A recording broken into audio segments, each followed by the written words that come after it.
America, we are back, baby. Welcome to another episode of America Unfiltered with James Pascalides. We got a great show for you tonight, everyone. I want to remind everyone to like and smash the follow button. We got a lot of different topics to talk about tonight. I want to talk about the DOJ meeting happening with Ghislaine Maxwell, why I think that the meeting itself is just as corrupt as the cover-up. We're going to talk about who facilitated the meeting, the lawyers behind it. We're going to talk about what was said during the meeting, and we will talk about Ghislaine's possible testimony happening on August 11th. Beyond that, we will also talk about Bill and Hillary Clinton.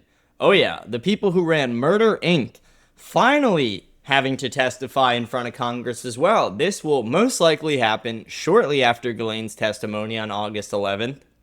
This will be breaking. I think it will be possibly the most watched and televised event of all time. I can't imagine that anybody is going to want to miss Bill and Hillary Clinton have to testify under oath in front of Congress to their relationship with Jeffrey Epstein. We also have a new video that has been around before but is floating around social media again of Jeffrey Epstein during one of his depositions taking the fifth when asked a question about Donald Trump. We'll go over that video today and the implications of it. We'll talk about Charlie Kirk's video he did with Turning Point USA chapter presidents about Israel lobby and anti-Semitism in the United States. And then we will end things off with one of my favorite topics. I am a die-hard South Park fan. South Park is back, baby. Oh yeah, I think it is season 27.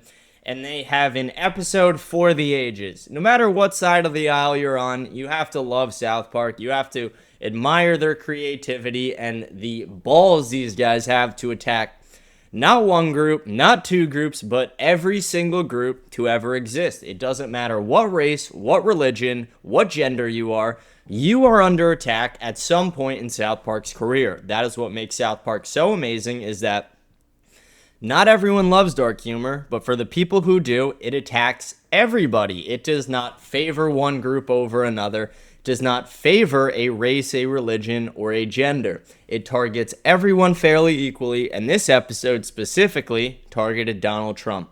So we'll go over all this stuff today. Like I said, we have a great show for you tonight, everybody. So please remember to like, leave a comment if you have any questions, and smash the follow button. But to get right into our show tonight, folks, I do want to talk about our first topic. I want to talk about the meeting the Department of Justice had with Ghislaine Maxwell. So this was an anticipated meeting.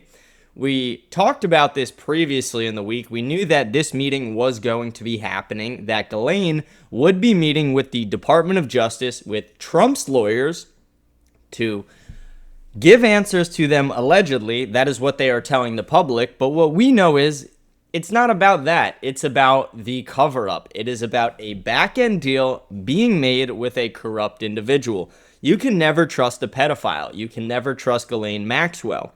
Ghislaine Maxwell most likely made a back-end deal in this meeting to keep her mouth shut, or to keep her mouth shut specifically about certain people, to testify about certain people that they would like to bury with this information on the Republican side, and then for her to either get pardoned. That's, I'm sure, what they told her, but most likely she will either get pardoned and we will never see her again, or she will get killed. If I had to picture how this meeting went, I would imagine, first let's set the scene of who was there. So the meeting was in the jail. It was the Department of Justice. It was Todd Blanche, who was Trump's personal lawyer, who also works with the Department of Justice. So Trump's personal lawyer was able to get in with Ghislaine, be sitting in the room with her. And what I imagine it was like The Godfather. I'd imagine that Todd Blanche and whoever else was in the room with Ghislaine, the unnamed people, made an offer she could not refuse. Again, this is not exactly what happened. I'm just setting the scene for what might have. But how I picture it is they're sitting across from each other. They're talking about, hey, Ghislaine, what are you going to testify about? What are you going to say? You know, we know you had a strong relationship with Donald Trump. It is well documented and photographed. There is no escaping the photographs. that are all around social media of Donald Trump, Ghislaine Maxwell, and Jeffrey Epstein. And while Ghislaine is getting ready to answer that question, a Luca Brasi type individual walks up behind her and puts a gun to the back of her head. Maybe puts it to the side or to her forehead and says, "You have two options. We are either going to kill you right here, right now, or you are going to testify and you are going to say whatever the fuck we want you to say." This is dark. This is, again, possibly a little unrealistic, but I think not to the exact way I said it, but to a degree, that's kind of what happened. I bet somebody else was in there and they threatened her. They most likely did not put a gun to her head, Luca Brasi style. But I'm guessing Ghislaine Maxwell is going to have to testify under oath, giving the words that were essentially written on a script for her. She is going to most likely throw Bill Clinton under the bus. She will most likely throw a lot of other people under the bus. But I doubt you will see Donald Trump. I doubt you will see mention of fairly anyone on the GOP side of things outside of people that Donald Trump does not like. I'm sure we will get a little bit of dirt on the Clintons as well. That's what I would hope. But the fact that Bill and Hillary are possibly testifying just a week later means that they could be working in on this too.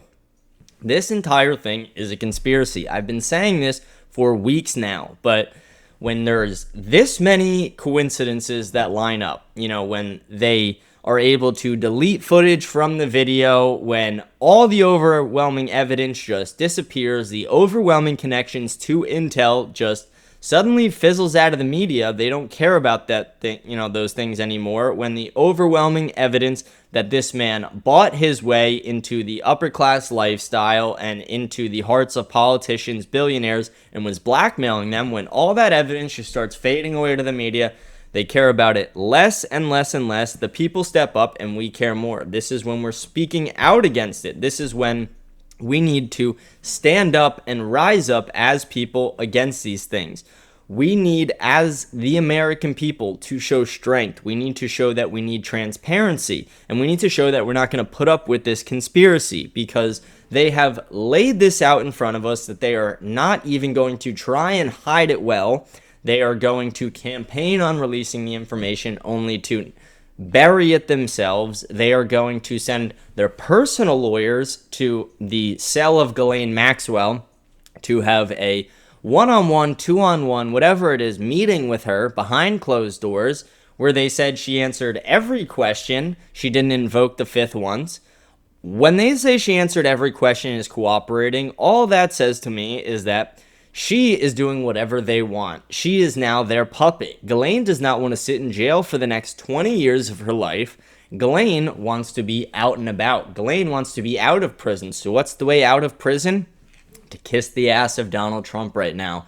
To testify on his behalf that he had no wrongdoing, that he never once stepped foot on the island, that Ghislaine and Jeffrey Epstein barely knew him. This is what we're going to hear from Ghislaine, although it is completely untrue. And like I said, I don't 100% believe that Donald Trump is guilty in having sex with children, although it does seem to be a very big possibility, especially after seeing the burial of this information. But I do think Trump definitely is guilty of something. Trump is definitely guilty of something very, very bad in those files, something that most likely has to do with minors, something that, if it got out, would ruin the Trump legacy forever. Because why else would Donald Trump go to such extreme lengths to bury this information unless he knew that it would ruin the rest of his political career? There is no other logical explanation for a reason why Donald Trump would go through all this, put himself through the scrutiny he is dealing with right now, unless he was facilitating the burial and cover-up of the Jeffrey Epstein case or the Jeffrey Epstein and Donald Trump case. I do think it is a possibility he's in there. I pray he is not in there. I would be very sad to find out that my vote went to somebody who had sex with children. But I'm glad I'm on the side speaking out against it. I'm glad I'm on the side who is pushing for the release of this information. Mark Levine, the Cat Turd Twitter account, Ben Shapiro, and still a few other shills on the Republican side are not speaking out against us at all. They don't even want us to talk about it. Ben Shapiro specifically wants us to just leave Israel and Mossad alone. They don't want us to question it. They want us to leave Trump alone, leave Ghislaine alone. He wants us to just accept the fact that our government is run by pedophiles and there's nothing we can do about it. This is what Ben Shapiro, the apparently religious guy, wants you to think. He wants you to live in a country where your government's run by pedophiles and for you to never push back against it because it would make his country look bad if you did. We all forget that Ben Shapiro has dual citizenship and dual loyalty.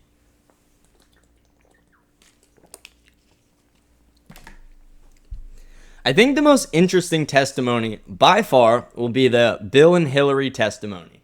The Ghislaine one will obviously be very interesting, but they are bought and paid for it. You cannot trust anything that Ghislaine Maxwell says. And I'm not saying you can trust Bill and Hillary completely.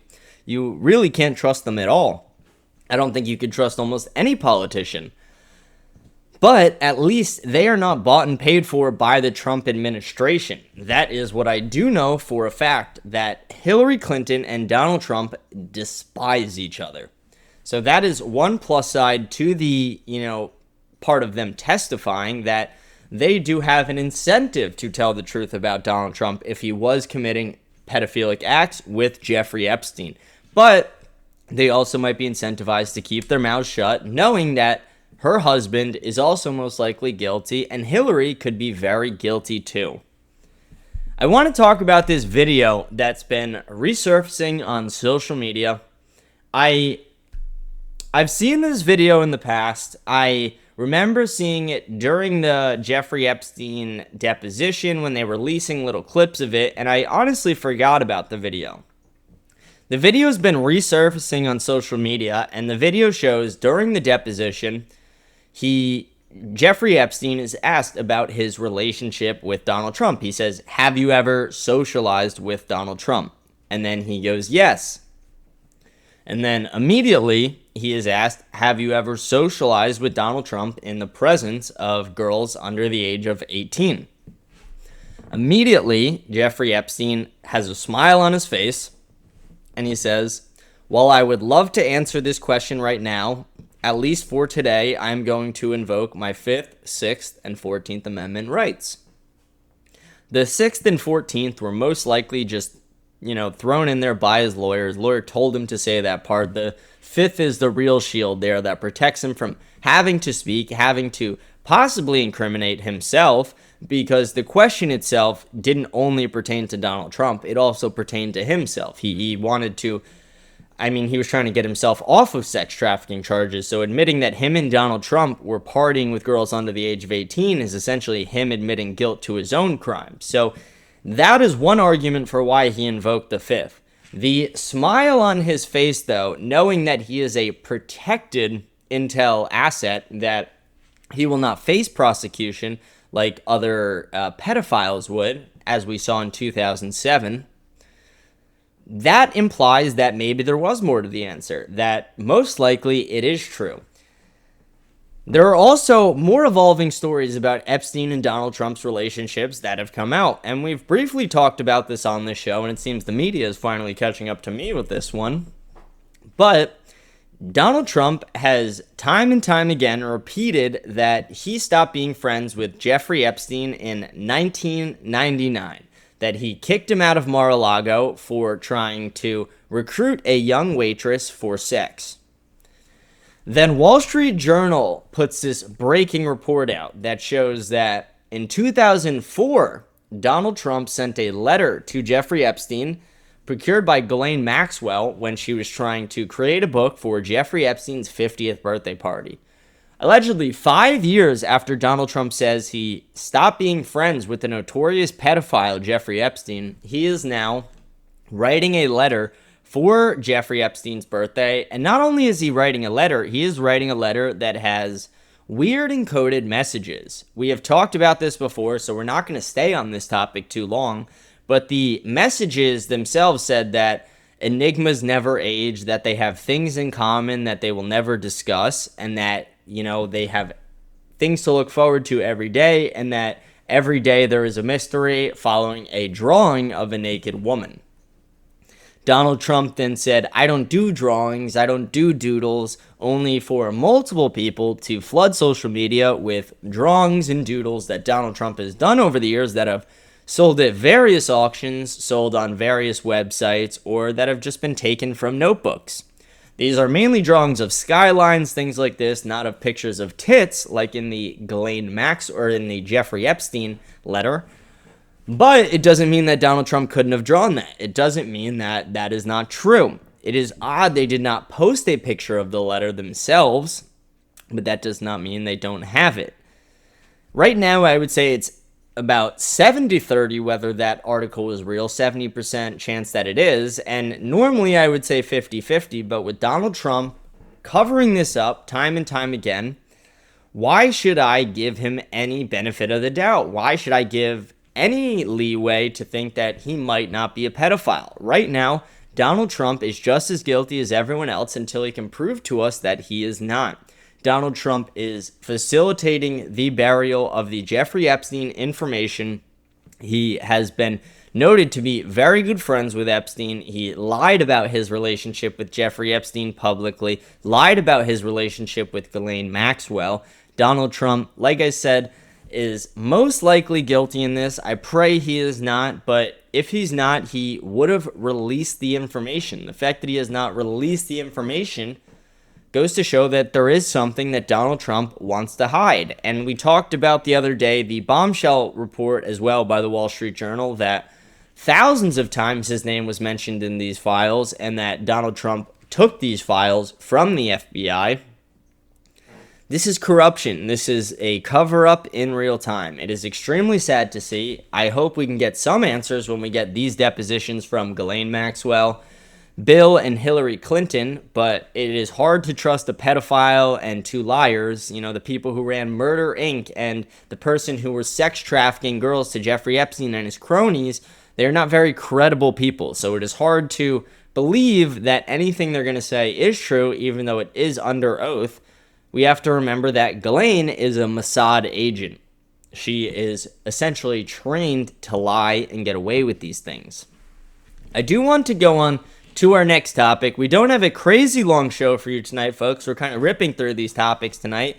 There's not a lot happening in the media now because of the 6-week shutdown with Congress. We have Donald Trump. He took a visit to the Fed today. I don't know why the Fed needs to spend $2.3 billion of our tax dollars doing renovations. It seems like a waste, the same way sending our money to Israel is a waste, and that is kind of what our topic is right now. It is Charlie Kirk's video he did with leaders of the Turning Point USA chapters. If you don't know what Turning Point USA is, you live under a rock, but it is Charlie Kirk's company and organization. They operate on colleges all around the United States. They try and bring young people to the conservative side, explaining the benefits of the conservative movement. So Charlie Kirk took some of his, I'm sure, very carefully selected group of chapter presidents to come and make a video with him. He called it a focus group, and the point of the focus group was to show the younger generations their dislike of the Israel lobby, is how they framed it. Charlie Kirk was very careful with his words in this. I'm sure the editing was very careful as well. But in the video, Charlie Kirk went around. The first way they started the video was asking people, when we say Israel, what is the first thing that comes to mind? A lot of people said aid. A couple people said ally, and some people said Mossad as well. I really think that there was a lot more to it that was edited out. When you watch the video, you can kind of tell. But every time someone would say a more on the fringe thing about Israel or on the far right side thing about Israel, you would see Charlie Kirk freeze a little. You would see him try and steer the conversation and take control.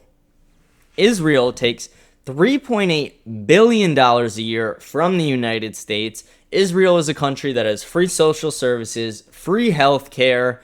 these are things that essentially the United States is subsidizing. And while not directly, we fund a portion of their military. And because we fund that portion of their military with that $3.8 billion a year, they are able to free up other capital to give free healthcare, to give all these things to people in the nation of Israel. So essentially, American tax dollars are funding free Israeli healthcare, funding Israeli social services, funding political campaigns, and all this nonsense that we don't need to be funding. We need to be funding projects domestically in America. Remember, America first. America comes over every other nation for the American government, but that's not the way our government acts. They highlighted specifically how people in our government will refuse to pass pro-America legislation, but pass pro-Israel legislation. And then every time someone would say something like that, again, Charlie Kirk would take control of the conversation by over-talking, interrupting, or maybe it was just a poor editing job.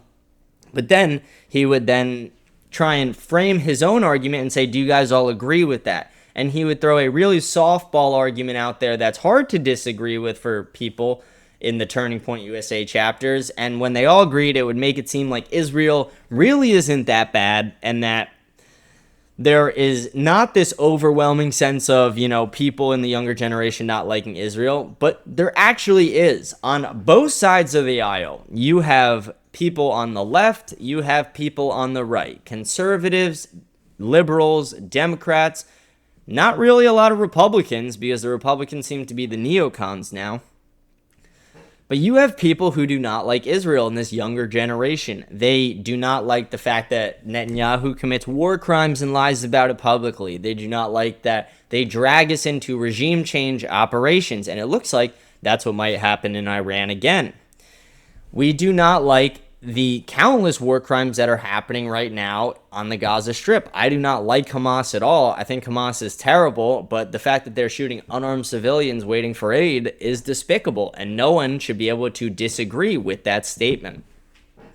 I think it's terrible that they take $3.8 billion a year from us, and they do not have our best interest in mind, that they lobby our politicians to work against America and for Israel.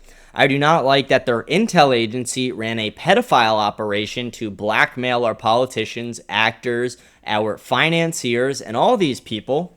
I actually think, in a lot of ways, their government and their intel agencies are very despicable. I do not necessarily think the people of Israel are despicable. That's not me saying they are, but the government itself is extremely corrupted. The intel agencies are just as, if not way more corrupted. And Netanyahu seems to not care at all. Donald Trump seems to not care at all. The neocons in our government seem to not care. And all the people taking money from AIPAC, taking money from Israel, seem to not care. We need to push these America First perspectives. And in the video, you could see Charlie Kirk on his little PR campaign to get the younger generation to be more favorable of Israel. He frames it in a way like, maybe we don't have to send them as much money, maybe we don't let them influence our government as much. No, maybe we don't let them influence it at all. Maybe we send them $0. Maybe we actually send them a bill. Maybe we stop being their allies until they can get their shit together. Maybe we stop funding genocides around the world that Israel is conducting. You ever think that maybe? Charlie Kirk, that ever ring in your head when you're sitting down in these focus groups, you like to call them? No, I don't think it ever did. Because all you're doing is pushing propaganda. You are pushing a media tour for your Israeli donors. And Charlie Kirk, you're someone I like and respect in a lot of ways. I think your handling of the Epstein information has been abysmal. I think the way you have brought young people to the conservative movement is great. But I think the fact that you are shilling for another nation instead of shilling for America is disgusting. I think the fact that you do not really put America first. If you did, you would not be gathering these people together to make a propaganda video to try and steer the conversation away from any negative comments about Israel and direct it towards your resolutions. Well, your resolutions aren't actually solutions because they don't stop the lobbying, they don't stop the funding, they don't stop the influence, they don't stop the migration, they don't stop any of these problems. And we need to stop all these problems if we want to stop Israeli influence in our government. We should not have any foreign nation influencing our government. But right now, in real time, we are watching the Israel government essentially control Trump. Netanyahu and Trump have this war coalition. They are tight like that. They are going to bomb Iran again. They're going to invade Iran again, most likely. We will see this in the next few months, I think. We have Iran meeting with the E3 on Friday to talk about their limits for enriching their uranium and talk about their limitations on their nuclear program. They right now are openly saying that they are unwilling to negotiate with the United States because the United States negotiated in bad faith, that we were actively in negotiations with them while Israel decided to bomb them, and then we facilitated the additional bombing and supplied more bombs to Israel. It's not crazy to think they don't want to negotiate with us. While they were doing that, we bombed them. We literally violated the negotiations. So it's not crazy to think that Iran has no interest in talking to Trump right now. But while they're meeting with the E3, which is it's France, the UK, and the other one slipped my mind. I'll remember in just a second. But Iran is meeting with them, and they are talking about their nuclear program, what they're allowed to do, the continuous enrichment of their uranium, and most likely they are not going to agree to anything. Most likely they are not going to agree to stop their nuclear program, because why would they when they are under such threats? The second they have the nuclear bomb, they aren't under the same threat. The second they have the nuclear bomb, people can't threaten them in the same way because they have the ability to nuke a country. So it is kind of a race right now between Iran to develop this nuke and for all the other countries right now to try and stop and control that. Donald Trump completely screwed us by aligning with Israel, fully controlling Iranian airspace, and it's no shock he aligned with them. They are our ally, but they do not act like it, and we need to put our foot down with Israel and put our foot down with all the countries around the world, the same way Trump claimed he put his foot down at NATO and got everyone to chip in additional funding. How about put your foot down with Israel and let them know that we are not going to go to war with Iran for you, that if you guys want to get in a war, you guys have to win that war yourself. You guys are in control of that war, and guess what? You're going to do it without a dollar of United States funding. You are not going to get a single penny from the United States taxpayer. That is what Donald Trump should be saying to Netanyahu. Not only should he be saying it to his face, he should be saying it on camera in a meeting in the Oval Office. The same way he sat Zelensky next to him and he's had meetings with Netanyahu and other world leaders, he should sit Netanyahu next to him with all the media in front of him and say, as of today, America is canceling all foreign aid to Israel. We are also stopping all weapon shipments to Israel as well.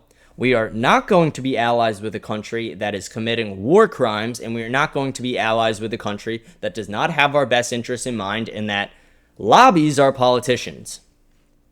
The reason that won't happen is two things. One, lobbying already has influenced way too many politicians and Donald Trump himself. He will never speak out against the Israel lobby because of the debt he owes to Miriam Adelson for the $100 million he got during the election.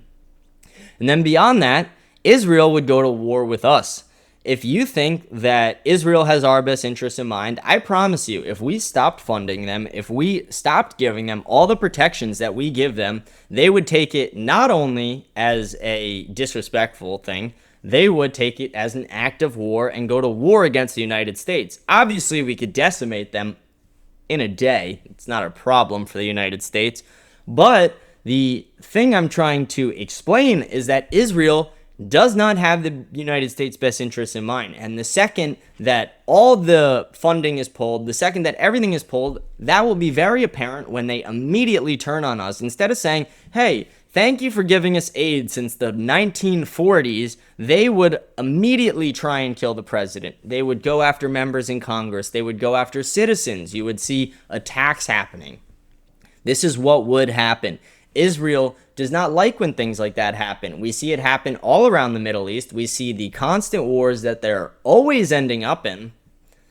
It's just, I don't know. It's like when you when you go out to the bar with your drunk friend and he gets in a fight every single time, is it always other people's fault, or eventually is it your friend's fault? And do you have to just stop going to the bar with your friend?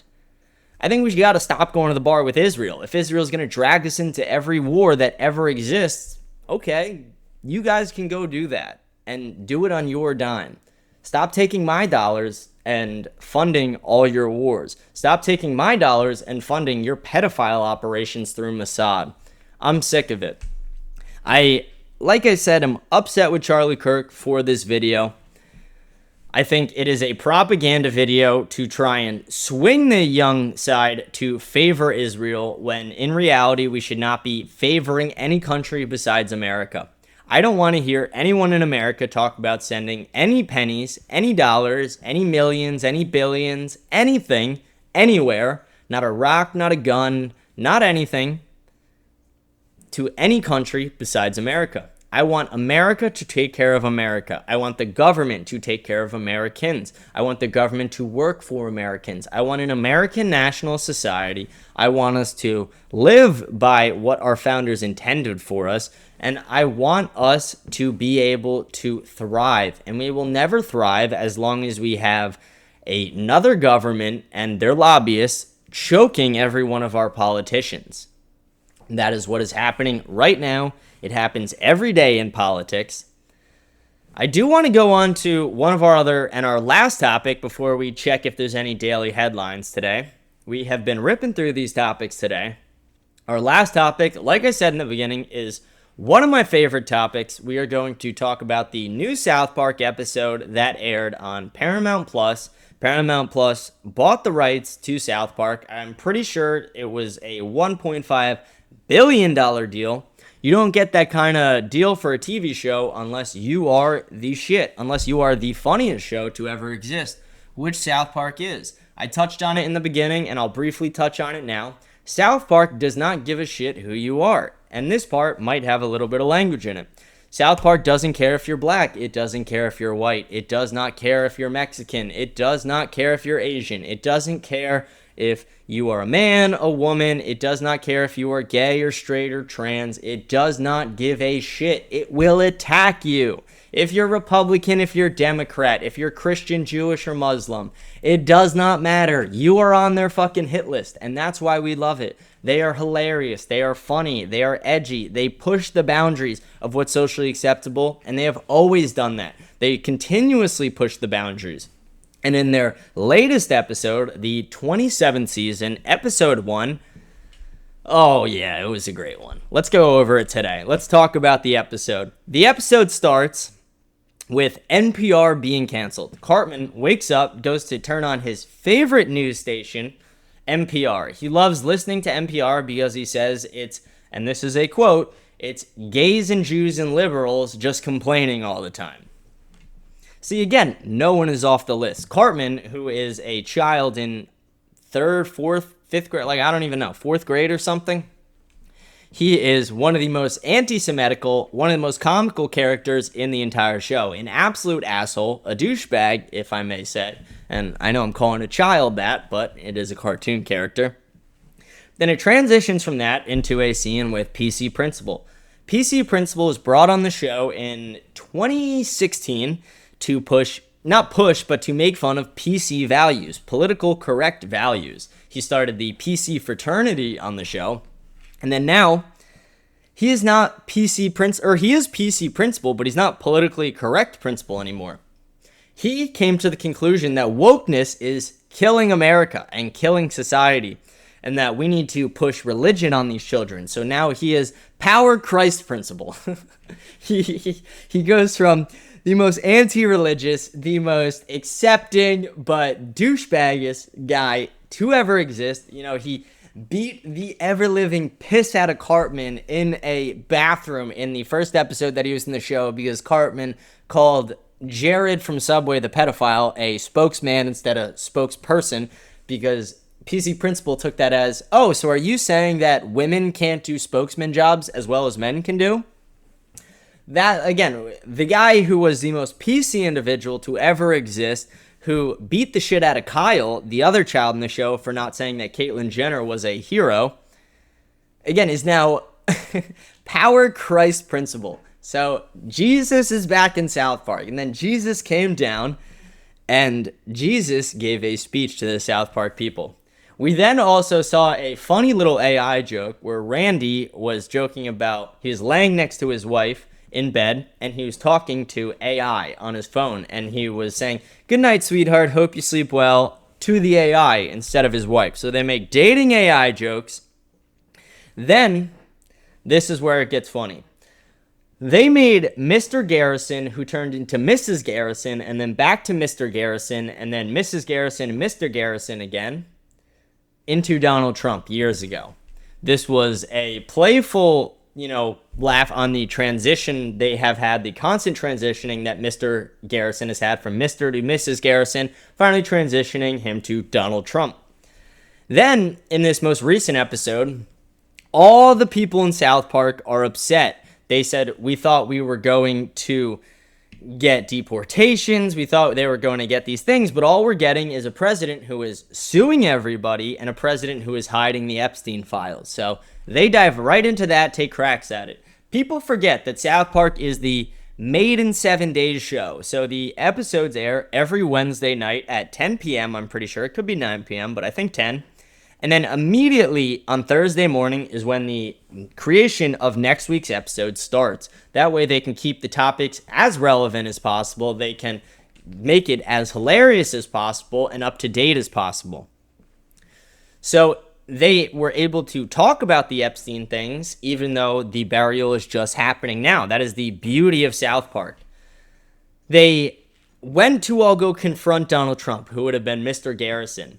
And when they found out, when they walked into his house, they realized that it wasn't Mr. Garrison anymore, that now Donald Trump has taken a new form. They then flashed to Washington, D.C. Donald Trump is a naked man in D.C. with a penis about this big, this wide, maybe a little smaller. Donald Trump is suing everybody. He is suing everybody that exists in D.C. He is dating and married to Satan. Satan compares him to his ex-lover in the show, who was Saddam Hussein. So overall, the episode took shots at everybody. It did not hold back at all. It went right for Donald Trump's throat. It went at the Epstein thing. It went at the lawsuits against the media. It went at shutting NPR down. It went at the jokes with Cartman and Kyle. It was a episode for the ages. Wokeness died. Power Christ principle is here. We are ready, South Park, for this season. I am excited. Season 27 seems like it is going to be one of the funniest ones yet. When you have Trey Parker and Matt Stone, you know you cannot miss. They are two of the funniest people to ever exist. They are the guys who took acid and wore dresses and went to the Oscars. They are the guys who created basketball. They invented the dark comedy that exists today. South Park, the show that has been going on for longer than I have been alive. In my opinion, one of the greatest shows that withstands time, it will always be funny. Even through the woke bullshit years that we now seem to be getting out of, they are hitting the nail on the head with the wokeness is dead, because it does it. Like, you have Elon tweeting out retard every day. That's not woke to me. I love that. So now that wokeness is dead, they are able to fly off the handle a little more. But even during the time that wokeness was around, they were able to attack everybody. They did not hold back. They attacked races. They attacked religions. They attacked minorities. They attacked immigration. They attacked Trump. They attacked Hillary. They attacked Clinton. They attacked literally everybody. And the fact that they're diving into this Epstein thing is amazing. I'm sure this season will be filled with Epstein hate. I'm sure it will be filled with hate from both political parties, and that's what I'm excited for. Liberals right now are crying on social media saying that Republicans are upset about this episode, that they depicted Donald Trump like a pedophile who is fucking Satan. But no one's mad. Again, we have senses of humor. We enjoy comedy. Yeah, maybe Cat Turd and Mark Levin and Ben Shapiro, all those guys are going to be upset, but you're normal Americans, you're conservatives, you're America First patriots and American nationalists. We love it. We encourage it. Bring on more, South Park. Every single week, keep bringing the heat. Bring it to Trump, bring it to Harris, bring it to the Republicans specifically because they deserve it right now. Donald Trump is acting like a clown in front of us, covering up Epstein. He is bombing Iran. He is like this with Netanyahu. He sends his personal lawyer to interview Ghislaine. This guy needs a wake-up call. He needs to be shit on. So I'm very glad that Trey Parker and Matt Stone are doing this, that they are ripping the entire Republican establishment apart. That's been our show. We did have a lot of different topics we talked about today. I want to go over them real quick before we go into our headlines that have popped up. But we talked about the DOJ meeting with Ghislaine. We talked about the fact that most likely a back-end deal was made in this meeting for Ghislaine to testify, Ghislaine to bury information regarding Donald Trump and any people in the GOP party, Peter Thiel, etc., and to put people like Bill and Hillary and other Democrats in the spotlight for the Epstein trial. We know this is the most likely scenario. We know Ghislaine will most likely be testifying on August 11th. If she does not kill herself, she has said multiple times, and her family has said that she will not kill herself. Bill and Hillary are also going to be called to testify following Ghislaine, so that should be shortly after. We also had the Charlie Kirk Israel video. It was absolutely ridiculous, a real propaganda push by the media. We had the video of Epstein and Donald Trump, or not Epstein and Trump, but Epstein talking about Trump, where he took the fifth regarding if him and Donald Trump were ever together with women under the age of 18. Then we talked about the brilliant new South Park episode and how I am excited for the rest of them and the new specials to come. That's our show for tonight, folks. Let's check if we had any headlines that popped up while we were filming before we sign off today. I haven't seen any notifications pop up, but that does not mean that there was not anything. We do have a few interesting trending right now. Ghislaine Maxwell is obviously trending. Let's see if there's anything new that has been found out. No, people are posting jokes saying Ghislaine Maxwell 1961 to next week or so is saying that she'll kill herself soon, or kill herself because she's not actually going to.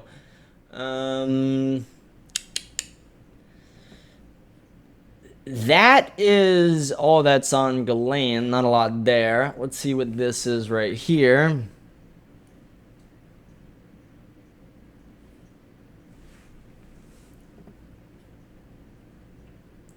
Does not look like a ton. I mean, we've talked about this, but there is just a slow media day happening, or slow media time happening outside of the Epstein stuff. Let's see. Rioter arrested for assault on ICE agents at U.S. border. It's one guy, he was throwing rocks. Oh, it's from the LA riots, actually. Okay, the guy was throwing rocks at the cars on the side of the street. We aired that clip on our show. He got arrested. Thank you, Lord. Thank you, Christ. Christ is King.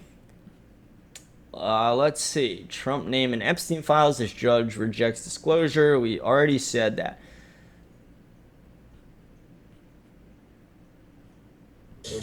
Have you ever had a personal relationship with Donald Trump? This is the video. What do you mean by personal relationships? Have you socialized with him? Yes, sir. Yes. Yes, sir. Have you ever socialized with Donald Trump in the presence of females under the age of 18? Though I'd like to answer that question, at least today, I'm going to have to assert my 5th, 6th, and 14th Amendment rights, sir. Have you ever had a personal relationship with Donald Yeah, Trump? see, that's the audio. It's not letting me pop up the video, but that's the audio from the video of Jeffrey Epstein saying he is invoking his 5th, 6th, and 14th Amendment rights when asked about Donald Trump. Let's see if anything else is trending. We do have actually this. Hulk Hogan passed away. Rest in peace to Hulk Hogan. I want everyone to say a prayer for his family today and for his soul. We have been losing the field. We lost Ozzy as well recently, so a sad week for deaths. It's sad when anyone dies, but these were legends. Let's say a prayer some point today for him, whenever we have free time. It does not seem like we have a ton of other trending topics or information. I mean, the Candace McCrone lawsuit is kicking off.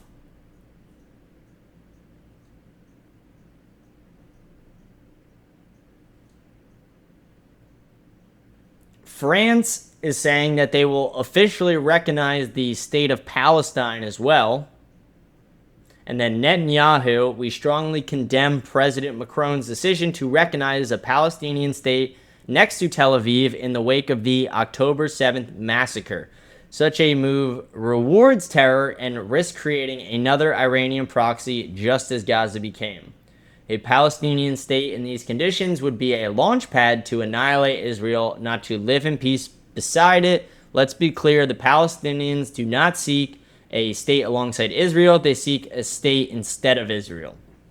That is Netanyahu's response to Macron saying that he accepts Gaza or Palestine as a state. There's a lot happening. Let's see. I mean, Candace doubled down on Macron being a man after she was slapped with the lawsuit. So Candace is either about to owe her entire net worth to Bridget and Emmanuel Macron, or Candace is going to become a very, very, very rich woman. One of the two. Let's see if anything else is popping up.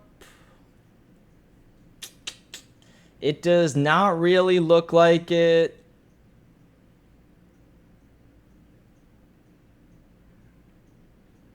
A Chuck E. Cheese employee is arrested for credit card fraud while in the mouse costume. That's not news. It's just funny. Yeah, that seems to be it. It doesn't seem like there's any more topics to talk about today. Anything else in the media?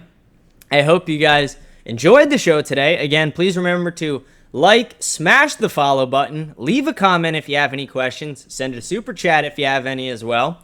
I'm James Pascalides. This has been episode 97 of America Unfiltered. I'm signing off today. I hope you guys have a blessed day. I will see you guys tomorrow. And remember, Ghislaine Maxwell will not and did not kill herself. Thank you.